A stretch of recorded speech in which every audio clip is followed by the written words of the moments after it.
Welcome to the Full Moon Film Buff, episode 73. We're going to talk about Transylvania 65000 from 1985. I rented this from Amazon Prime. I had not seen this before. As always, we begin by talking about the prominent crew and cast. The film was written and directed by Rudy DeLuca, with effects makeup by Halid Redzabasic, billed as Halid Redzabastic. While Rudy DeLuca directed this film, he is much better known as a television comedy writer. He's a two-time Emmy Award winner for Best Writing in Variety or Music on The Carol Burnett Show. Additionally, he acted in quite a few Mel Brooks films. Halid Radzabasic was a prolific and award-winning makeup artist hailing from the region once called Yugoslavia. The cast includes Jeff Goldblum as Jack Harrison, Ed Begley Jr. as Gil Turner, Teresa Genzel as Elizabeth Ellison, Jeffrey Jones as Mayor Lepescu, Bozidar Smiljanek as Inspector Persic, Joseph Bologna as Dr. Malavacqua, John Berner as Radu, Carol Kane as Lupi, Michael Richards as Rayfejos, Gina Davis as Odette, Peter Buntic as Hunyadi, Donald Glib as the Wolfman, Rudy DeLuca as Lawrence Malbut, Dusko Valentic as the Twisted Man, Ksenia Prohashka as the Mummy, billed as Kasija Prohashka, Inga Appelt as Madame Morovia, billed as Inga Appelt.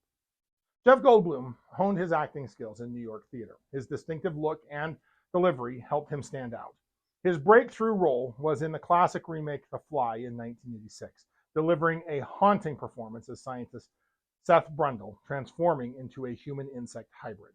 He capitalized with the iconic role as the charismatic mathematician Ian Malcolm in Jurassic Park, delivering memorable quippy lines quoted today. While his acting could sometimes veer into the hamminess, his charisma always shone through. Now in his 70s, Goldblum continues acting with a scene-stealing role in Thor Ragnarok. He's also a jazz pianist who tours with his band. We talked about Ed Begley Jr. when he appeared in Cat People in 1982. Teresa Genzel got her start playing the ditzy dumb blonde stereotype, but transitioned to an impressive voice acting career. She's done a lot with Pixar and still works today. Jeffrey Jones is best known for his roles as Principal Ed Rooney in Ferris Bueller's Day Off, Charles Dietz in Beetlejuice, and A.W. Merrick in the Deadwood TV series. I would be remiss not to mention Jones is a registered sex offender. In the early 2000s, he had legal troubles involving soliciting minors and child pornography. The scandal impacted his career, but Jones has continued to work after the fallout of a sex crime involving a minor. I don't want to minimize what Jones did, but it's not the focus of my channel, nor my expertise, to dig deeper into those details. Bozidar Smiljanek was considered one of the great actors of his generation in Serbian theater and cinema. Joseph Bologna was known for playing loud comedic roles. He had a long marriage to Renee Taylor, lasting from 1965 until he died in 2017 at age 82. That's impressive, even outside the relationship challenges inherent to the entertainment industry. Bologna and Taylor had a successful creative partnership, co-writing films like Made for Each Other, Lovers and Liars, and It Had to Be You, which all featured notable acting roles for Bologna. His last major acting role was as Kevin's dad on the sitcom The King of Queens from 1998 to 2007. John Byner is a veteran actor, comedian, and impressionist. He became well known in the 70s with frequent TV guest roles, including on The Odd Couple and MASH. His most famous part was playing multiple supporting characters on the comedy series Soap, which ran from 1977 to 1981, showcasing his impersonation skills. Now in his 80s, Byner is still performing his celebrated impersonations in comedy for audiences. Carol Kane is an acclaimed actress with a career spanning 50 years. Her big break came in 1975 with an Oscar nomination for Hester Street. She's best known for playing Simca on the 70s sitcom Taxi, winning 2 Emmys. Notable films include The Princess Bride and Addams Family Values.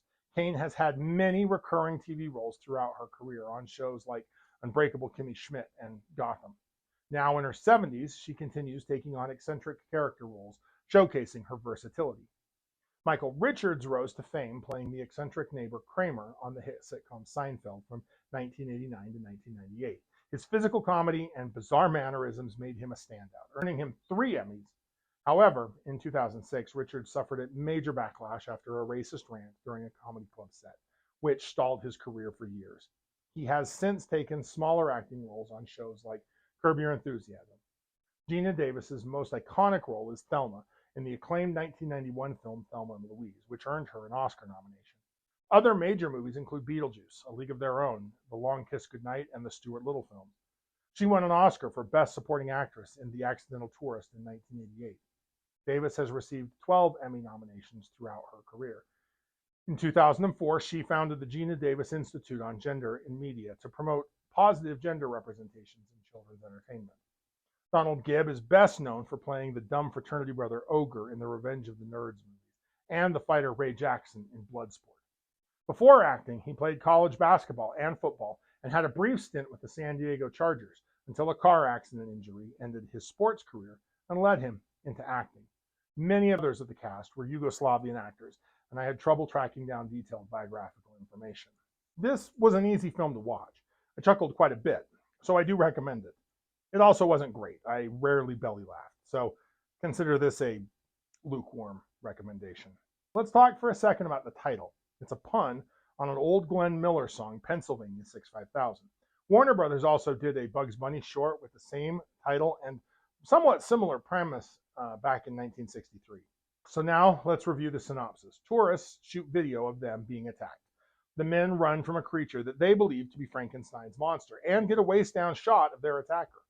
Jack Harrison and Gil Turner write for The Sensation, a crappy tabloid run by Gil's dad, Mac Turner. Jack is a serious journalist trying to do real journalism. Gil is a brown-noser. When Mac receives the monster's videotape, he dispatches Jack and Gil to Transylvania to follow up. Jack tries to get out of it, but is told by Mac that they must come back with a story or they are fired. They must bring a story worthy of a banner headline, Frankenstein Lives. Planes, trains, and buses later, Jack and Gil arrive in Transylvania. Jack immediately spots Elizabeth Ellison, a pretty tourist from New York City, whom he propositions, and gets shut down. Gil immediately gets to work, drawing intense ridicule while questioning a hotel clerk about the whereabouts of Frankenstein. The clerk shares Gil's inquiries with the staff and patrons, including Mayor Lepescu. Jack rescues Gil and pulls him away to avoid further embarrassment. As they leave, a gypsy woman named Madame Morovia orders her male companion to bring them to her. Jack and Gil arrive at their hotel, a castle complete with a gated entrance, but adorned with an opening soon banner and signs denoting the acceptance of credit cards. They are met at the gate by Fejos, a butler with a very, very odd sense of humor. They meet with Lepescu for brunch. He owns the castle hotel. They also meet Radu, his hunched-over manservant who addresses everyone as master, and Radu's clingy wife, Lupi. Weirdly, Rudy wants nothing to do with her. We find out the movie title is a reference to the castle's phone number. Lepescu wants to show the world that Transylvania has no monsters. Gil investigates the abandoned church where the video was shot. Jack tries again to get a date with Elizabeth. A falling chandelier almost hits Gil. He meets Inspector Persic, chief of police. He also checks out back issues of the local newspaper and learns of a Sicilian doctor, Vittorio Malavacqua, who lost his medical license. Jack and Gil argue over journalistic standards. Morovia reaches out to them. She tells them to continue their pursuit, finding and destroying the Wolfman, Larry Malbit, who is also her son. They follow him into the forest and find him committing adultery. Jack gets his date finally. It ends when he tells her why he's actually in Transylvania. Later, a nymphomaniac vampire named Odette attacks Gil while he sleeps. She disappears as soon as he awakes. Next day, Lepescu searches Gil's room and steals the Frankenstein Lives tape. Finding out Malavacqua runs a sanatorium, Gil tries to gain entrance, but is rebuffed by the security guard. Persic and Lepescu try to convince Jack and Gil to drop their investigation. Gil sneaks into the sanitarium and overhears Persic, Lepescu, and Malavacqua talking about the latter's experiments. One patient, Kurt Hunyadi, fits the description of the Frankenstein's monster. Malavacqua claimed that he's dead. Gil also learns Radu is in cahoots with Malavacqua and serves as his lab assistant. Persic exhumes Hunyadi's grave and finds instead a mannequin. Gil returns to the hotel to investigate Radu and finally meets Odette face to face. She tries to seduce him. Now, she's played by Gina Davis in a very revealing costume. She should have succeeded. Malavacqua becomes intensely mad when within the confines of his laboratory, but returns to normal whenever he leaves it. The lab is in the hotel's basement. He has engaged in this bizarre work to clear his family's name. Hunyadi and Odette are escaped test subjects. He also has a mummy in the lab. Jack is on a picnic date with Elizabeth and her daughter Laura. Gil reports back to Jack, who believes none of what Gil has seen. Hunyadi kidnaps Laura. Our heroes search for the girl, while Elizabeth goes for the police. Gil has a frightening face-to-face confrontation with the object of their mission. A swamp monster named Twisto grabs Gil by the crotch as he tries to escape. Jack finally has his first supernatural encounter with Larry in werewolf form. The werewolf kidnaps Gil while the police haul off Jack. The inspector will not allow the bad old days, when Transylvania was known for monsters, to come back. In the lab, we learn Wolfman Larry talks normally, and he grabbed Gil because he was scared and didn't know what else to do. We also learn Twista looks nothing like Universal's creature from the Black Lagoon. He's a short man twisted into a pretzel. Malavacqua created all three, along with Hunyadi. Elizabeth rescues Jack and learns the entire police force is at the local wine festival instead of out searching for her missing daughter. Jack heads off to Malavacqua's lab. We find out the Wolfman is Larry Jr. His dad was the guy they followed earlier. Radu and Lupi recapture Hunyadi. Jack confronts Malavacqua about the monsters. There is much slapstick going on. Jack rescues Gil and learns everything, while Hunyadi carries the little girl into town. The mob of monsters follows. Elizabeth confronts the lazy cops at the festival. As the police haul her away, the town is horrified to see the monster return in the flesh, carrying Laura in his arms. Everyone thinks the girl is dead, but she's just sleeping. The villagers get an old school torch brandishing mob going and are about to burn Hunyadi alive. Jack and Gil arrive and explain Malavacqua's actions to the townspeople. Malavacqua was trying to create normal lives for those seen as outcasts or freaks by the townspeople. Each monster gets a rational explanation. Turns out the man was the bad guy all along. The villagers welcome the monsters with open arms now. Jack ends up with Elizabeth. Gil ends up with Odette. Finding the story even bigger than originally bargained for, Gil takes enough pictures and gathers enough material to last weeks at the tabloid. We don't get a transformation. In fact, the Wolfman isn't a werewolf by the project definition at all. He's a man with a very real medical condition. That said, the makeup job is great. Very thick hair. I liked it. Now, each one of the monsters gets a rational explanation for their monstrous appearance and behavior. But since this channel is werewolf focused, let's dig into the medical condition they mentioned for Larry, hypertrichosis. It's a real but rare medical condition characterized by excessive hair growth all over the body. Sometimes referred to as werewolf syndrome due to the thick hair covering, it gives those affected an animal-like appearance. Now, the condition is harmless from a medical standpoint, but it can have significant psychological and social impacts on those living with it. There are two main types of hypertrichosis, congenital and acquired. Congenital hypertrichosis is present from birth and is caused by an inborn genetic mutation. It affects males and females equally. Acquired hypertrichosis develops later in life and can result from other medical conditions, medications, or metabolic disorders. In cases of congenital generalized hypertrichosis, a person is covered from head to toe with an excessive amount of hair. The hair grows at an abnormal density and length across the entire body, including the face, torso, and limbs. For localized forms, the overgrowth is concentrated in specific areas, like the face, back, or shoulders. The exact genetic conditions and causes are not fully understood, but several genetic mutations have been identified that can disrupt the typical cycles of human hair growth and shedding.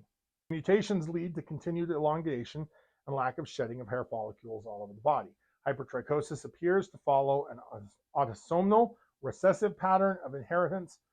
People with hypertrichosis face immense social stigma and discrimination due to their unusual appearance. Children in particular can suffer bullying, isolation, and psychological trauma. There are also practical challenges with daily tasks like bathing, temperature regulation, and avoiding ingrown hairs and infections. While there is no cure, various cosmetic and medical hair removal techniques can help manage hypertrichosis, including shaving, depilatories, electrolysis, and laser removal. However, these are all temporary solutions as the hair continues to regrow. Some take pride in their unique appearance and choose to embrace it rather than remove it. This film doesn't go deeply into any of this, of course, but it does represent the condition fairly accurately on the surface. Now, we have previously encountered depictions of the civilized as antagonistic or evil forces in this project. However, I cannot recall such a stark transposition between the good guys and the bad guys as is presented in this film. The Mad Doctor and the outcasts are the true victims, while the mayor, police chief, and general populace are the perpetrators. I want to discuss the concept of the man as an antagonist. This ambiguous phrase refers to a powerful opposition force, whether it be the government, society, establishment, or just the general powers that be. At its core, The man represents rules, restrictions, and impediments to the protagonist's goals or way of life. It's the antithesis of individual freedom and self-determination. This antagonism takes many forms: oppressive laws, bureaucratic red tape, unjust social norms, corporate greed, or conspiracy of the powerful elite. While the man has a clear representative in this movie, its precise nature often remains ambiguous in other stories. It cannot be pinpointed to a single entity, making it universally relatable, yet insidiously vague. By lacking a defined physical form, the man can be seamlessly inserted into virtually any narrative as invisible societal restraints that hinder the hero's path. Sometimes it doesn't even have to even be there to be called out. Whether students rebelling against the administration, rebels fighting an empire, or free spirits clashing with mainstream values, the man can manifest as an unseen hand upholding an unjust system. Perhaps the most legendary embodiment is the constant references to sticking it to the man that emerged from 1960s counterculture movements. The phrase eponymized raging against societal conventions, corporate dominance, government overreach, and any controlling of the establishment.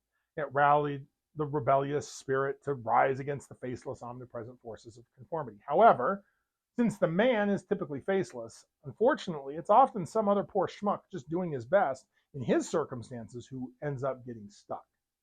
Lebesgue and Persick's actions, however repressive, stem from an understandable motive. They are fighting against an inaccurate and demeaning stereotype. Tired of being perceived and treated as superstitious, simple-minded idiots just based on the country of their birth, their oppression aims to build legitimacy and respectability for themselves and their community. Stereotypes are oversimplified generalizations about groups, mental shortcuts that reduce intricate, multifaceted human beings to crude caricatures. While inborn traits like race, ethnicity, and religion shape us, ascribing rigid qualities based solely on those attributes is inherently flawed. At best, stereotypes simplify our daily interactions, but therein lies the trap.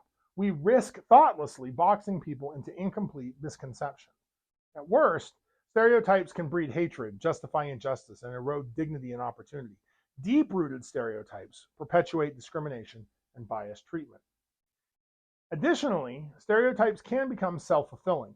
Constant exposure ingrains beliefs, discouraging ambitions outside of those boxes. A vicious cycle arises as those stereotypes, consciously or unconsciously, begin exhibiting the very traits that are ascribed to them. Breaking this requires sustained efforts to recognize our own biases and challenging misconceptions. It necessitates seeking authentic narratives, utilizing art's powerful ability to promote perspective taking. Only through these conscious efforts can we escape stereotyping's tight grasp and grasp our shared imperfect humanity beneath the surface level differences. So, if you like lycanthropes, like, share, and subscribe. Contribute your thoughts and additional observations in the comments below. Let me know what I missed or what you noticed. Next, I plan on discussing Silver Bullet from 1985. Keep your eye on the moon, a silver bullet in the chamber, and we'll see you back here next episode.